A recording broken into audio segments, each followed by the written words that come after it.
Sí, yo pienso que, y no solo sobre las universidades. Bueno, señores, buenas tardes. Ay, Dios mío. Mire, esta tarde es muy especial, es algo muy especial para mí porque yo tengo aquí nada más y nada menos al licenciado Percio Maldonado. Percio Maldonado, con un grupo de personas, entre las cuales me encontraba yo, fundamos El Nuevo Diario, este periódico, que es uno de los periódicos que siempre ha tenido una línea muy objetiva frente a la realidad nacional, y ese Percio Maldonado. Por eso mismo yo creo que ese periodismo que Percio ha hecho en El Nuevo Diario, siendo un periódico pequeño, como se le dice, pero yo creo que por eso mismo es que ha sido electo, fue elegido. ¿Cuántos años tú tienes ya como presidente de la sociedad? ¿Cuántos periodos? Yo sustituí al doctor Germán Emilio Ornes. A Germán Emilio Ornes. Percio Maldonado es el presidente de la Sociedad Dominicana de Diarios. Lo cual, si usted no está en el periodismo, a lo mejor usted no lo entienda, pero eso es uno de los sectores más neurálgicos, más delicados. Es como si fuera el sector financiero, el sector empresarial. Es más delicado que el sector político, el sector de la comunicación, porque ahí convergen intereses, muchos intereses, o tal vez pocos intereses, pero de mucha calidad. Y Percio sustituye a don Germán Emilio Ornes Cuac como presidente. Quiere decir que yo con eso solamente le estoy presentando a Percio, que ustedes lo conocen, no tengo que decirle, está en el Canal 5, ¿cuántos años tú tienes en el Canal 5, Pero más que todo eso, yo soy su compadre y punto. Compadre mío, dicho sea de paso, de verdad. Ay, qué lindo.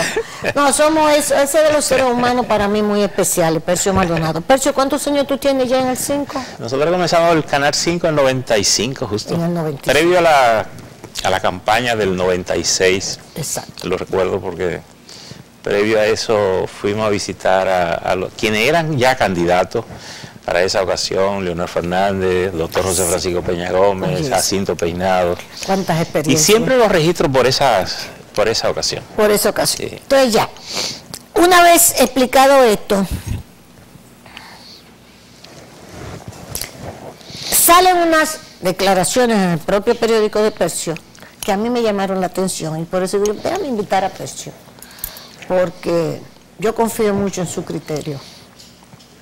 Y Percio dice, esto fue en El Nuevo Diario de ayer, en el 20 de febrero. Percio cuestiona: las universidades no están formando ciudadanos para el siglo XXI. Esto a mí, yo digo, no, pero yo tengo que invitar a Percio para que Percio me hable sobre esto. Percio, ¿por qué tú dices que las universidades no están formando esos ciudadanos para el siglo XXI, cuando justamente, solamente para dártelo esto como un añadido, el 18 de febrero, el doctor Julio Amado Castaño Guzmán, en el periódico Listín Diario, dice: nivel de formación nuevos médicos genera inquietud. Dos áreas, comunicación, tú en comunicación. Rector de UNIBE. Rector de UNIBE y de la plaza. Y de la plaza. De la salud. Bueno, es un placer siempre compartir contigo y recrear todos estos momentos históricos que hemos estado juntos. Ay, que hemos pasado tantas cosas juntos, así mismo. Sobre todo en la mala. Ay, sobre todo en la mala. Bueno, pero en la buena también. Y la buena, porque no hemos pasado bien. Verdad. Bueno, estas declaraciones que emití fueron casi algo colateral de una conversación general que tuvimos. Y la referí más hacia la formación periodística, que era un poco de lo que estábamos conversando. Y bueno, y tomaron la nota por ese ángulo. Yo me atrevería a ampliar más ese criterio, en que pienso que no solo son las universidades, yo creo que el sistema educativo nacional tiene profundas deficiencias en la formación, y en consecuencia el país tiene también una escasez de capital humano importante para un mundo que cambió hace mucho y nosotros no hemos dado ese giro. Pienso, bueno, y tú fuiste profesoras por muchos años de formación, que al final educamos para enseñar a la gente a vivir, a convivir, a dar la gracia, a comportarse, a ser decente, a trabajar. Es decir, lo enseñamos para eso educamos. Y yo pienso que los principales temas del país los tenemos fuera del aula. ¿Ok? Porque a veces pienso que un guía en una mala mano puede ser más peligrosa que un arma de fuego. Sí. Y sin embargo, le emitimos una licencia a personas que no saben ni leer ni escribir o que no se han formado en el sistema educativo nacional de la responsabilidad que implica conducir un auto de vehículo. Entonces yo pienso que con el mercado de vehículos que tenemos, con la realidad que tenemos hoy, que es una de las principales fuentes de muerte, los accidentes de tránsito, nosotros no podemos emitirle una licencia de conducir a un ciudadano que no haya tenido en el sistema educativo nacional una formación para saber lo que implica conducir un auto. Comenzando por ahí, cosas tan simples como eso. Después, el mercado laboral. El que tenemos interno, pero además el que tenemos externamente, pues nosotros tenemos un mercado laboral externo también. Y muchos jóvenes bien formados aquí trabajan hacia el exterior, viviendo aquí, trabajan por internet. Sí. Y ese es un mercado laboral. Un muchacho bien formado en tecnología, tú le ofreces un trabajo y no te lo acepta, porque no le interesa. Sí. Porque él trabaja desde su casa en una lacto. Sí. Resolviendo problemas en el mundo y gana buen dinero. Entonces yo creo que ese es el mundo que se nos expone hoy, pero lo decía más por el periodismo. Sí. Y yo pienso que la gente que recibimos en las redacciones, en la escritura, en la expresión, en la forma, yo creo que hay muchos huecos, hay muchos vacíos. Y es un círculo vicioso, ¿verdad? Que lo hemos conversado. Yo recuerdo que con algunos ministros de educación que he tenido ocasión de conversar con ellos a propósito, por ejemplo, del último informe PISA, que hablamos con el ministro, haciendo reflexiones sobre qué tenemos que hacer. Yo creo que hay un montón de cosas que pueden hacerse. Pienso que seguimos impartiendo docencia como lo hacíamos al inicio de la vida, y eso no puede seguir siendo. No estamos haciendo, yo creo que, uso intenso de todos los recursos que nos brinda. Entonces, hoy esa educación. Entonces yo creo que hay que hacer una revisión profunda de todo eso. Y yo pienso que hoy podemos aprender cosas que nos pasábamos 3 periodos para hacerlo. Hoy lo podemos aprenderlo en un rato, usando la tecnología. Yo creo que hay que poner la educación más hacia el exterior. Yo creo que tenemos que sacar a los muchachos a convivir las realidades, a aprender de las realidades.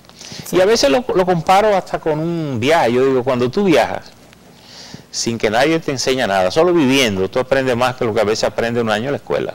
Exactamente. Entonces, Percio, nosotros que tenemos todos una formación en nuestra juventud que llamábamos de izquierda, aunque todo eso es muy desacreditado, porque se han encargado de desacreditar todas estas ideas a la hora de ponerlas en práctica, lamentablemente. Sí, y alguna gente se hace llamar de izquierda, a mí lo que me da apuro, porque sí, porque suponen otras cosas. Otras cosas, pero cuando fuimos, tú mucho más joven que yo, por supuesto, pero más o menos nos alcanzamos en algún momento en esa juventud. Teníamos esa visión de que fuera algo compartido por todo el mundo, pero que llegara la educación a lo más amplio y de calidad. Fíjate, Cheyo. Porque es que muchas veces la democracia nada más te habla de la cantidad. Sí, yo pienso que hemos... El 4%, pero el 4% es cantidad. Mira, yo creo que la democracia ha tenido, a veces digo que ha sido irresponsable en cómo focalizar las sociedades. Y hemos estado promoviendo sociedades de derecho y no de deberes. Entonces, yo creo que no hay una cosa sin la otra. Sí. Y si tú me pones en el dilema de decir cuál está primero, el deber está primero. Sí. Y del deber le deviene a usted los derechos que usted tiene como ciudadano. Así mismo es. Y fíjate que hasta en la delincuencia El sistema judicial tiene un enorme, nos expone un enorme dilema. El sistema protege a los delincuentes. Le pagamos hasta un abogado a los delincuentes. Y las víctimas no tienen un abogado, no son asistidos por un abogado del Estado. Nadie la protege. Nos hemos convencido que la prisión es el estado de excepción. Y entonces el que abusa contigo, yo veía, por ejemplo, el señor que le dio el palo al ciudadano en Santiago, posiblemente un juez le dice, bueno, como el estado de excepción usted se va bajo fianza, pero el señor está en estado grave, sí, que uno no sabe si muere, pero este ciudadano posiblemente anda en libertad ahorita, sí, y sigue con su bate. Sí. Pero esa persona la tenemos conduciendo personas, pasajeros. Sí. Es decir, que si yo me monto con ese ciudadano sin saber quién es y tengo alguna diferencia con él, corro el riesgo de que el señor me dé un batazo. Como cuando agarran a alguien que tiene una cantidad de fichas. Correcto. Enormes. Entonces, que están en la calle. Esa sociedad sí, no puede funcionar bien, ni puede terminar bien. Entonces yo creo que esta es una sociedad que tiene que revisar profundamente los niveles de controles que tiene a nivel social, los niveles de educación que tenemos. Y fíjate que, ¿cuántos años pasamos en la escuela? Yo calculo que 18. Ahora, bueno, tú tienes nietos, yo también, y lo hemos convivido. Matilda está en la escuela hace como 2 años, mi nieta que va a cumplir 3 años en abril.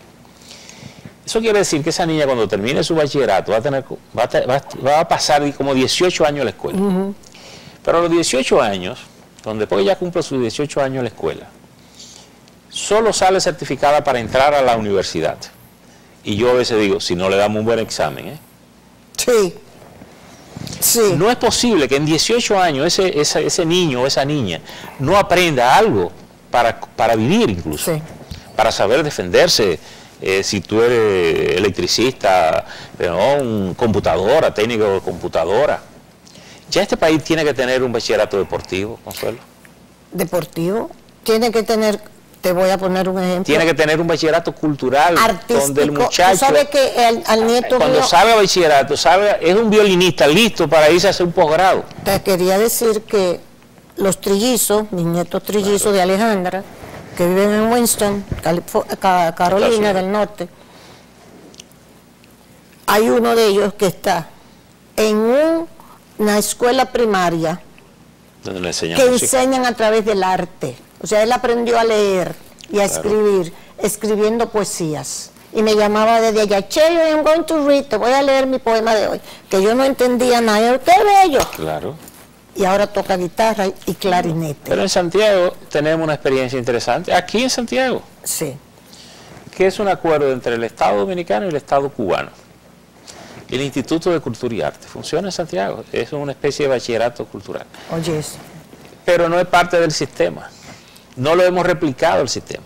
Ese acuerdo implica que Cuba aporta a los profesores, vienen profesores de piano, pintores, coreógrafos, gente del arte.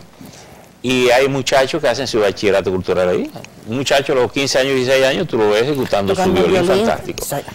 Coincidencialmente, incluso está instalado donde yo hice mi bachillerato en Santiago, que es en el instituto, en la Escuela Salvador Cucurulo, que es la que queda frente a la catedral en Santiago y el parque, al Parque Colón en Santiago, en donde yo escuchaba todos los miércoles un concierto de la banda municipal de Santiago. Que desaparecieron todas. Todas desaparecieron. Todas las bandas municipales. Esos muchachos que tienen talento para la música, que tienen talento para el deporte.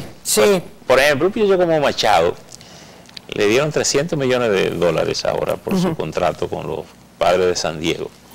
De origen dominicano, se formó nació y se crió, pero es de La Vega, de un barrio de La Vega, la familia. Pero a muchos muchachos dominicanos, ahora tenemos que hacer el sedazo, que se lo hacen los equipos de Grandes Ligas, lo firman aquí, para mandarlo a Boca Chica, para hacer el sedazo de que aprendan a comer, que aprendan un poco de inglés, que aprendan. Y tú dices, pero si el muchacho tiene talento, que por demás se detecta temprano, es así. ¿por qué yo lo quiero hacer médico? ¿por qué yo lo quiero hacer ingeniero? Así ¿Por qué es. yo lo quiero hacer abogado en el sistema? Y el sistema no me lo conduce hacia una área donde él tiene talento. Acaba de venir un señor que tengo el recorte, pero lo tengo que buscar, que dice que aquí, oiga, hay demasiada gente en las universidades. Eso lo dijo un experto estadounidense que vino aquí ahora. Que se sorprendió con la cantidad de estudiantes de la universidad. Pero tenemos una serie de hipocresías, de falsedades. Sí, de falsedades, pero lo que yo quiero vincular esto también, todo esto que estamos hablando, porque es que ya a la edad mía y tuya, que vivimos tantas cosas, tú no tanto, pero yo... La tiranía de Trujillo, salir de la tiranía de Trujillo, porque entonces ahora era... Yo decía esta mañana, pero tan mala es la tiranía como los excesos de la democracia, de lo que se llama democracia. Nosotros tenemos una asociación de profesores que lo único que reivindica es la cuestión salarial. O sea, son sindicatos. O sea, la democracia, las instituciones que deberían estar preocupadas con esto, porque nosotros lo que somos periodistas. Mira, Cheyo. Entonces, el área que le debe preocupar, sí, pero... no ha cumplido este ministro. Ahí en Moca hicieron un aplauso porque el ministro no ha cumplido. Y la huelga. Pero yo creo que eso trasciende más allá. Eso trasciende más allá. Sí, fíjate, porque yo pienso que el mundo ha progresado en democracia. Nosotros no podemos despreciar la democracia. Escribiste un editorial sobre eso muy bueno. Y la dictadura. Es decir, yo creo que ahora el orden en la dictadura lo impone el fusil, el miedo, el terror. La democracia, si una cosa implica orden es la democracia, porque la democracia es como una especie de pacto social donde tú me respetas y yo te respeto, donde tú no tienes que agredirme y yo te tengo que agredir para dejarnos pasar. Eso es el orden. Una sociedad organizada pero como tú dijiste, con derechos y deberes. Es decir, pero es que solamente vemos los derechos. Bueno, pero es que estamos promoviendo ese tipo de sociedad. Y fíjate, los países que han progresado, que tienen hoy sociedades donde los ciudadanos trabajaron y construyeron una nación para eso. Sí. La globalización de pronto nos estableció un desafío enorme. Sí. Porque no hizo ciudadanos iguales, en teoría a todos. Entre comillas, sí. Derechos de a todos. Entonces el ciudadano de acá, que ve algo en Alemania, lo quiere. Sí. Pero él no ha trabajado para eso. No. Ahora un ciudadano alemán sí ha trabajado para eso. Desde que se disciplina, desde que nace. Correcto. Porque va a la escuela, se forma, se educa. El de aquí quiere lo que quiere el alemán, pero no quiere ir a la escuela, no quiere estudiar, no quiere asunto, no quiere tiempo, y lo quiere rápido. Fíjate que aquí ha desaparecido incluso el ahorro como forma de progreso. La gente te dice fácil, yo quiero un carro. ¿Cuánto tú tienes? No, yo no tengo nada. En mi generación, uno comenzaba a ahorrar para conseguir lo que uno quería. Así es. Y todavía el padre tenía posibilidad de dártelo. Y normalmente no te lo daba como una forma de enseñarte que las cosas cuestan. Así y usted tiene que hacer un sacrificio. Entonces yo pienso que es una sociedad que tenemos que revisarla profundamente. Pero es una sociedad que nosotros no podemos trancarla. ¿Quién lo debe hacer? ¿Quién debe hacerlo? Yo pienso que aquí es una responsabilidad. Porque es lo contrario, lo que promovemos y a quienes promovemos. Yo pienso que una democracia es una responsabilidad de los sectores que lideran la sociedad. Exacto. La clase política, el sector empresarial. El sector empresarial no solo puede ser para ganar dinero. Sí. Si yo tengo una empresa, yo necesito una sociedad que progrese. Claro. Por seguridad. Pues yo no quiero que el muchacho que anda por ahí venga y me apunte con la pistola. Y quiero que me compre lo que yo fabrico. Si yo produzco y tengo producción, yo necesito un mercado que tenga capacidad de consumir. Ese chiste del capitalismo no lo sustituyó el socialismo. No. Por eso el triunfo del capitalismo y el hundimiento del famoso socialismo. Se necesitan sociedades en capacidades de comprar, de un consumo interno. Así es. Las economías fuertes son aquellas economías que tienen un mercado interno fuerte. Gente con capacidad de comprar. Y gente con capacidad de comprar solo lo tiene el que produce, el que gana dinero, o porque tiene un buen empleo, o porque genera un negocio y le genera riqueza. Pero nosotros tenemos, esto nos está sucediendo a nosotros a República Dominicana? ¿O tú crees que es un mal mucho de América. En América Latina? Yo creo que es mucho de América, es un problema de América. De América Latina, de nosotros. Sobre todo de América Latina. Que hemos tenido de alguna manera mucha responsabilidad en construir nuestras naciones.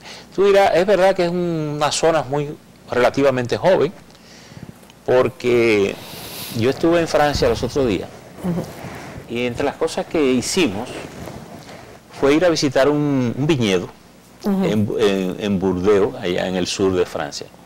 Me invitaron a un Burdeos. Y el Burdeos era de 1252. Es decir, todos los años del mundo. Se llama el Papa Clemente. Sí. Y ese nombre es porque un miembro de la familia fue Papa, el Papa Clemente V. Y yo le dije a mis compañeros, es que nos llevan demasiados años. Demasiados años. ¿Y qué es un viñedo? Es un campo de uva. Es un campo, no es una industria ni nada, es un campo de uva. Pero tú ves el campo de uva produciendo, bonito, ordenado, todo, hasta la callecita donde tú entras, tú lo ves ordenado. Entonces eso es una sociedad que trabaja para eso. Tú ves el río Girón que tienen en esa zona, y da gusto ver el río. Claro. Lleno de agua, limpio, precioso. Y tú dices, pero ¿y por qué los Sama lo tenemos de esta manera? ¿Por qué el Isabela lo tenemos de esta manera? ¿Por qué hemos destruido nuestros ríos y de yo esa te digo manera? una cosa, Cheyo. O sea, entonces existe una mentalidad tercermundista, vamos a llamarlo así. Yo creo que nos falta visión, nos ha faltado visión. Existe esa mentalidad, sí, el tercermundismo, antes eran las categorías que se manejaban antes. Existe, porque es un tema de actitud. Bien. Sí. Por ejemplo, es como tú decir, en Japón no hay zafacones en la calle. Porque cuidado a aquel que se le ocurre jondear algo. Y es la ciudad más limpia del mundo, está considerada como la ciudad más limpia del mundo. Ahora, a ningún ciudadano se le ocurre tomar, por ejemplo, una mentica, el papel de una mentica. Y jondearla. Imagínate una botellita de agua plástica. Lo primero que le hace es que la ponen en su cartera o la echen en el bolsillo de su saco. Usualmente aquí es muy frecuente ver las personas conduciendo, tomando agua y tiran la botellita. O van comiendo caña mucho de esas camioneticas. Y tú te das cuenta que tiran el buche de gajo en la calle porque lo ves caer. Ahora, Percio, hay toda una historiografía y una sociología analizándonos a nosotros, mirando a nosotros lo mismo, como José Ramón López, el pesimismo dominicano. Claro. O sea, estamos inmersos en la alimentación y la raza. Él decía, José Ramón López, insigne puertoplateño, que hay que leérselo, o sea, ese pesimismo. Bueno, cuando tú lees a José Ramón López también, tú a veces dices, pero estos son los mismos personajes, porque te das cuenta que hay una situación. O sea, mira cómo yo resumiría esto. Un retrato de la época de José Ramón López, un retrato de la época actual. Si tú me preguntas, ¿cuál es la principal obra de este país? Yo te la resumiría de la siguiente manera: la organización, la que ningún gobierno ha querido asumir. Ay, Dios mío. Y debo decirte que con rarísimas excepciones, la mayoría de los gobiernos que hemos tenido en la historia han hecho montones de cosas. Cuando tú dices organización, habla de institucionalidad. Organizar el país. Porque muchos de los problemas que nosotros tenemos se resuelven sin poner la mano desde que tú lo organizas la nación. En algún momento, aquí había un eslogan que decía que República Dominicana era el país más limpio de América. Eso yo creo que era cuando Trujillo. Sí, pero Trujillo es parte de nuestra historia. Es parte de nuestra historia, pero yo creo que esa... Trujillo es parte de nuestra historia. Sí. Nosotros no podemos negar que tuvimos esos 30 años. Y era así. Pero, y hay cosas que se hacían que tampoco tú la tienes por qué negarla. Porque eran cuestiones, era un Estado funcionando, estábamos conformando un Estado moderno, si tú quieres, bueno, con las instituciones. Y de alguna manera esa dictadura dejó el Estado con las instituciones formales que tenemos hoy. ¿Tú crees que ha habido gobiernos van, gobiernos vienen? Ha habido una irresponsabilidad. La corrupción ha sido enorme, ha hecho mucho daño también, porque la corrupción a veces no es ni siquiera lo que se llevan, es lo que impide que se haga, es decir, es esa visión. Si uno se pudiera poner de acuerdo con los ladrones y decirle, vamos a hacer una cosa. Dime cuánto que tú quieres, que yo te lo voy a dar, pero no me meta la mano ahí. El país tendría mucho más sosiego. Porque cuando la corrupción es una mecánica instituida, normalmente los planes se alteran para ver a dónde que vamos a hacer rendir el dinero. Y fíjate...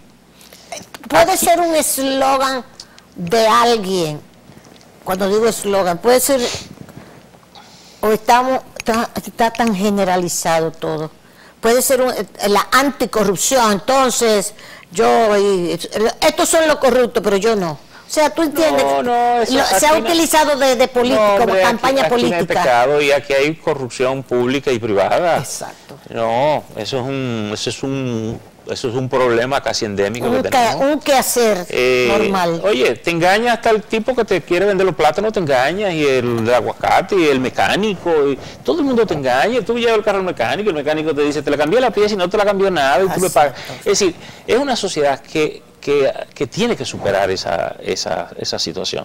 Y así como el funcionario llega y lo primero que se quiere es volarte el presupuesto, no, una sociedad no puede funcionar bien así.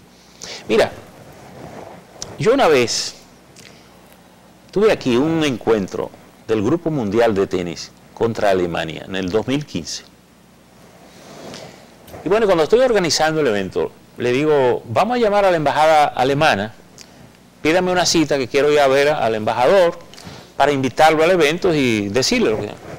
Cuando me dieron la cita y yo llegué, era una embajadora la que estaba, recién llegadita. De hecho, ella me lo recuerda cuando me dijo que yo fui la primera persona que ella vio en Santo Domingo cuando llegó, porque estaba recién llegadita. Y yo le comuniqué, le dije, mire, vamos a organizar aquí la Copa Davis, queremos invitarla para que usted vaya a los actos oficiales, esos eventos tienen una cena de protocolo, unos encuentros para que usted vaya. Y entonces le digo, yo le traje estas boletas, estas invitaciones, para que usted, por favor, se la distribuya en la comunidad alemana para que vayan a ver los partidos. ¿Tú sabes cuál fue la pregunta? ¿Cuánto cuestan la boleta? Y yo le dije, cuestan X cantidad. No me acuerdo cuánto era. La cuestión es que ella me dice, yo no la puedo aceptar, porque yo no puedo recibir ningún regalo de más de $200, pero yo la puedo comprar. Oye. Cuando yo veo las bolitas, me doy cuenta que no le pusieron el precio. Parece que por favor no pusieron precio. Le digo, no, pero estas no tienen precio, estas son de cortesía. Y me dice, bueno, así la puedo aceptar. Una embajadora alemana en el Caribe aquí no se atreve a aceptarme unas boletas para ella regalarlas que cuestan $200. ¿Qué haría un embajador de nosotros? Yo tengo 2 nietos y 5 hijos, ¿me puede dar más boletas? Es la actitud, es el sentido de la organización, es el sentido ético de la vida pública. O sea, ¿tú crees que nos falta? Nosotros vamos a subir precio, a cumplir con nuestros comerciales ahora, pero de todo esto que estamos hablando, ¿tú crees que nos falta? No es solamente la discusión del modelo económico, del modelo social, nos falta esa discusión, yo creo que vamos a llamarla, hasta humanística, yo creo que hasta tenemos que moralista. revisar la condición humana de nosotros. Exacto. Esta es una sociedad que necesita sacudir esto. Y la gente con doble cosa, y tú eres ética aquí, pero aquí me pide que te dé la cosa. Es decir, yo creo que es una revisión profunda que tenemos que hacer con el liderazgo político, con el liderazgo económico, con el liderazgo empresarial del país, con los periodistas, con todo. Es decir, yo creo que es una sociedad que necesita revisarse, los profesores que educan. No hay cosa más hermosa que educar. Ay, sí. Porque es una cosa que tú das. Y como decía una monjita, uno lo que se lleva es lo que da. Lo que uno acumula se queda. Uno lo que se lleva es lo que da. Es lo que da. Así mismo es. Porque no hay caja de muerto con bolsillo. Ay, Dios mío, cuántas cosas. Percio, permítenos cumplir con nuestros comerciales, Edwin, y volvemos de inmediato con el licenciado Percio Maldonado.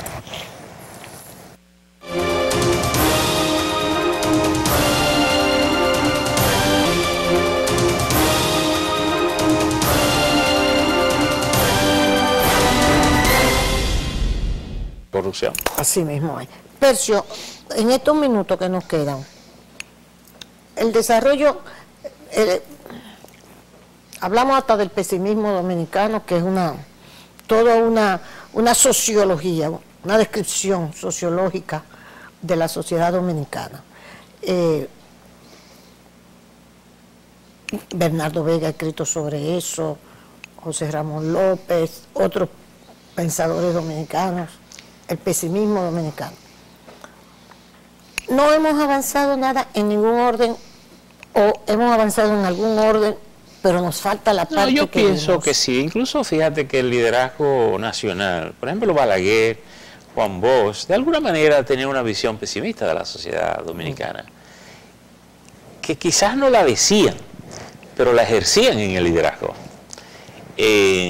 Don Juan incluso llegó a decir que para desarrollar el país había que tener un gobierno, el respaldo de la dictadura como apoyo popular, era esa idea en esencia, de no confiar en la capacidad del pueblo dominicano de avanzar, sino tenerle un gobierno de cierta mano dura con apoyo popular que lo hiciera avanzar. Tú sabes que estás diciendo algo interesante, porque esa tesis como que la hemos llevado al olvido. Hay que revisarla. Pero es esa visión, y don Juan, que era sobre todo un maestro, porque don Juan ejerció la política como un maestro, siempre, fíjate que siempre tenía una explicación de todo, muy didáctica. Balaguer era un poco diferente, porque Balaguer, su intelectualidad lo dedicaba al poder, así, a ejercer el poder, y así lo hizo. Por tanto, yo creo que en esos liderazgos también hubo una visión pesimista de la sociedad dominicana, pero la empujaban hacia adelante. Yo creo que este país ha avanzado mucho. De hecho, hay alguna gente a veces que no quiere vender que este es el peor país del mundo. Yo no lo creo. Exacto. Yo creo que no, que este no es el peor país del mundo. Porque o estamos nosotros equivocados, o están equivocados toda la gente que está haciendo negocio con nosotros y viene a visitarnos y todo. Sí, porque uno de los dos estamos equivocados. Sí. Y yo pienso que no están equivocados los que invierten y los que vienen, ¿eh? Exacto. Están más equivocados los que tienen una visión pesimista aquí.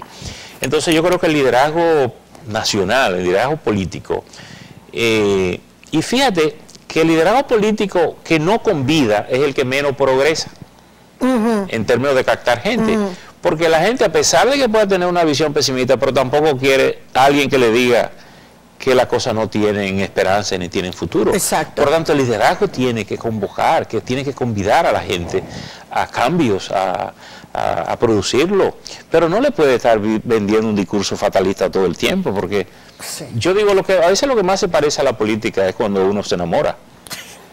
Tú no te dejes entusiasmar por alguien que te diga, mira, la vida es lo peor, todo. Sí. Alguien te pinta incluso sueños. Sí. Y tú, en nombre de los sueños, puedes pasar hasta trabajo con la pareja, pero tú no te dejas convidar por alguien que te dice, mira, la vida es negra, todo esto es peor, ven, jóntate conmigo para que te vaya peor. Tú dices, no, pero espérate. Sí.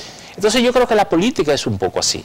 Normalmente, ¿qué hace el elector? ¿Qué hace el ciudadano que sigue a alguien?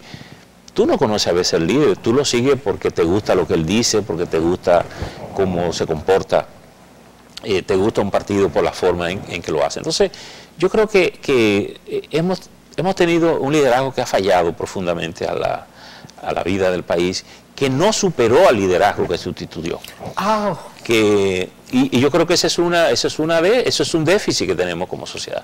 Sí. Entonces, yo digo, bueno, a Balaguer había que sustituirlo. Sí. A Bosch había que sustituirlo, a Peña Gómez había que sustituirlo, pero yo creo que ese liderazgo que lo sustituyó no lo ha hecho en el nivel de compromiso que superara aquellos liderazgos, porque si es verdad que aquellos líderes tenían cuestiones que le podíamos cuestionar, que le podíamos criticar, pero necesitábamos en una nueva generación un nuevo liderazgo también, capaz de tener una visión, claro, que superara aquellos. Que superara aquellos. En todos los órdenes, en términos de la democracia, en términos de la educación, en términos del orden, en términos de todo. Y yo creo que tenemos un profundo déficit ahí. Y tenemos la sociedad. Entonces, con una complicación. Ajá. Es que el mundo se abrió. Sí. Y de pronto nos hizo parte de un universo para el que no estábamos preparados, ni estábamos preparados. Lo que tú decías. Y por eso pienso que la base de todo progreso es la educación. Sí, señor. Y yo decía, bueno, las universidades, pero no solo universidades, es la misma base educativa. Y si los profesores hoy decimos que no tienen mucha calidad, es el propio sistema que no lo está produciendo. ¿Correcto? Es decir, porque tampoco le podemos echar la culpa a los profesores. Ellos son víctimas. Ellos son parte de ese resultado de un sistema de educación que colapsó, que no se ha puesto a hacerlo. Yo pienso que esta es una sociedad que necesita incluso importar profesores, personal humano, a formar. Es la segunda vez que vuelvo a oír eso. Profesores y a tener en aula. Por ejemplo, yo te diría una cosa, tenemos profesores enseñando inglés que no saben inglés en la escuela. Pero tenemos un mundo en que dice que el muchacho cuando sabe inglés ya puede conseguir un trabajo un call center. Pero tú no puedes tener profesores enseñando inglés que no sepan inglés. Tú no puedes tener profesores enseñando francés que no saben francés. Así es. Entonces, dejémonos de hipocresía. Tenemos que resolver esos problemas. Entonces, esos profesores tienen que venir al país a formar profesores y a compartir el aula, hasta que tú tengas un capital humano. María de Hotto y creó la escuela. Bueno, nuestra formación, el mejor ejemplo nuestro. Claro. Y don Juan Bosch, parte de su vocación de maestro, la forjó en Puerto Rico revisando las obras de Hostos. Así es. Y su obra, Hostos el Sembrador, viene de ahí. Es decir, que, ¿por qué tenemos que despreciar que alguien venga a ayudarnos en formar capital humano? Percio, finalmente, porque nos queda un minuto, dice el presidente Danilo Medina, hablando de la inteligencia artificial, ya que tú estás hablando de todo esto, se van a caer muchos empleos, va a haber, tú te inscribes dentro de ese llamado, no es solamente la parte, o sea, de la cantidad, es la calidad y la orientación de la sociedad, la parte educativa. Bueno, es que yo pienso que la educación digital y tecnológica es tiene que ser parte integral de nuestra educación, porque ese es el mundo de hoy. Exacto. Y por eso te comenzaba diciendo, ¿educamos para qué? Para enseñar a la gente a vivir. Por ejemplo, mira, aquí estamos en este estudio, las cámaras. Sí. Mira las cámaras que tenemos. Pero hoy las cámaras son robóticas. Robótica. Que te buscan. Cuando tú te mueves, la camarita hace así y te busca. Percio, yo fui a comprar unos zapatos en Estados Unidos y me dijeron, doña Consuelo, esos zapatos, ven chico, pónmelo, esos zapatos que ustedes están viendo ahí, marca mi huella del pie y se me acomoda. Claro, porque tiene elementos de la tecnología artificial. Exacto. ¿Qué es la inteligencia artificial? Es muy simple. La inteligencia artificial es la que te ayuda a las informaciones que tú tienes disponibles de tu trabajo cotidiano y te dice, mira Consuelo, de eso que tú haces todos los días, que viene aquí, poncha el programa, tú le has dado 10 veces y te da esto, y te da una serie de informaciones con las que tú puedes trabajar. Así es. Pero tú tienes el dato, lo que tú no sabes es cómo ordenar ese dato y sacarle un resultado. Eso te da la inteligencia artificial cuando tú la tienes en tu computadora. Entonces, por tanto, el país tiene que ser incorporado a la formación digital, a la formación educativa digital, en las escuelas. Y a la formación humana. Tú tienes que darle a todo un sentido humano, porque cuando tú haces de todo, lo último que queda, lo primero y lo último que queda es la condición humana. Es la condición humana. No hay ideología ahí que supere eso. Así sí mismo, eso sí. Tú puedes ser de derecha, de izquierda, de centro, donde tú quieras. Lo primero que tiene que tener condición humana, porque si eres de izquierda y eres un salvaje, seguirás siendo un salvaje. Me decía el ingeniero Vera en INAPA cuando yo era jovencita, Consuelo, de izquierda, muy caliente, Consuelo, cuando la cosa se pone, el ingeniero Veras, cuando la cosa se pone en color hormiga, lo único que queda es el hombre. La condición humana. La condición humana. Para no ser machista. La condición humana, hombre o mujer, tiene que tener sentido de solidaridad, sensibilidad, actitud, responsabilidad, todo eso lo tiene que tener. Así mismo. Y del deber, no solamente de los derechos. Y del deber. Percio Maldonado, muchísimas gracias a ustedes. Creo que hemos tenido una conversación que a mí me hacía falta, a mí. Sinceramente, Percio, te lo agradezco. Hacía mucho que no hablábamos de estas cosas. Y es difícil hablarlas. No se puede hablar con todo el mundo sobre esto. Y hay que juntarse con los amigos, ¿verdad? Hay que juntarse con los amigos. Gracias, Percio. Gracias a ustedes, el Grupo Rica, por supuesto, Plaza Lama, Óptico Oviedo, que hoy es jueves de Óptico Oviedo. No, martes pasó. Este es el jueves del ahorro. Gracias, de Óptico Oviedo. Compra los cristales, la montura es gratis. Tu café es Santo Domingo, tu marca país. Muchas gracias.